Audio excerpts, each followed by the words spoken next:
সচিবালয়ে ব্রিফ করছেন আইন উপদেষ্টা, সরাসরি যুক্ত হচ্ছে সেখানে।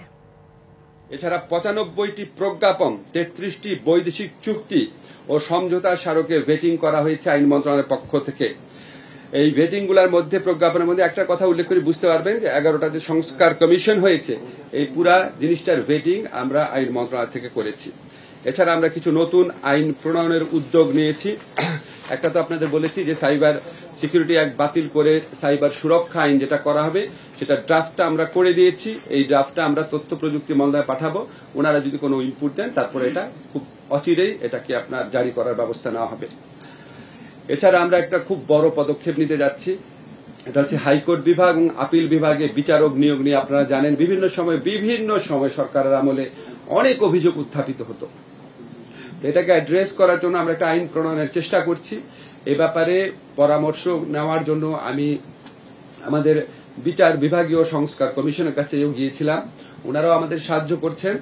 এমনকি আমাকে প্রধান বিচারপতি জানিয়েছেন যে ওনাদেরও একটা উদ্যোগ রয়েছে এই ধরনের একটা আইন করার জন্য, যাতে আমরা উচ্চ আদালতে নিরপেক্ষ, যোগ্য, দক্ষ, সৎ বিচারক পাই। এটা আপনারা নিশ্চয়ই জানেন, উচ্চ আদালতে যদি আমরা এই ধরনের বিচারক পাই, তাহলে রুল অব ল প্রতিষ্ঠার ক্ষেত্রে, মানবাধিকার বাস্তবায়নের ক্ষেত্রে অনেক বড় ভূমিকা ওনারা রাখতে পারবেন। এই আইনটা নিয়ে আমাদের অনেক উচ্চাকাঙ্ক্ষা রয়েছে। এই আইনটা আই বিলিভ সম্ভবত সপ্তাহ 2 মধ্যে আমরা করে ফেলতে পারবো। মাঠের অলরাউন্ডার আমি, আর ঘরের অলরাউন্ডার টাইলক্স। টাইলক্স টয়লেট ক্লিনার, ক্লিন মানেই টাইলক্স। পরবর্তী নিয়োগ, শুধু এটা বলে দিই আপনাদের, পরবর্তীতে হাইকোর্টে যে নিয়োগ হবে নতুন বিচারক, ওনারা এই আইনের মাধ্যমে হবেন, কারো আপনার পছন্দ, রেকমেন্ডেশন এসবের ভিত্তিতে না। দুর্নীতি প্রতিরোধ কার্যক্রমের অংশ হিসাবে আমরা বিচারক, রেজিস্ট্রেশন বিভাগের কর্মকর্তা, আইন মন্ত্রণালয় এবং এর অধীন দপ্তর সংস্থার কর্মচারীদের পরিবারের সদস্য সহ অর্জিত সম্পদের হিসাব বিবরণী সংগ্রহ করেছি। বর্তমানে হিসাব বিবরণীগুলো যাচাই বাছাই কার্যক্রম চলমান রয়েছে।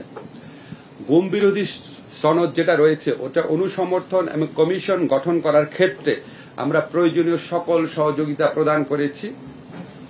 এবং এই কনভেনশনটা যখন র্যাটিফাই করা হয়, আমরা আমাদের পক্ষ থেকে রিসার্চ করেছি, ওপিনিয়ন দিয়েছি, পররাষ্ট্র মন্ত্রণালয়কে যতটুকু পারা যায় সাহায্য সহযোগিতা আমরা প্রদান করেছি।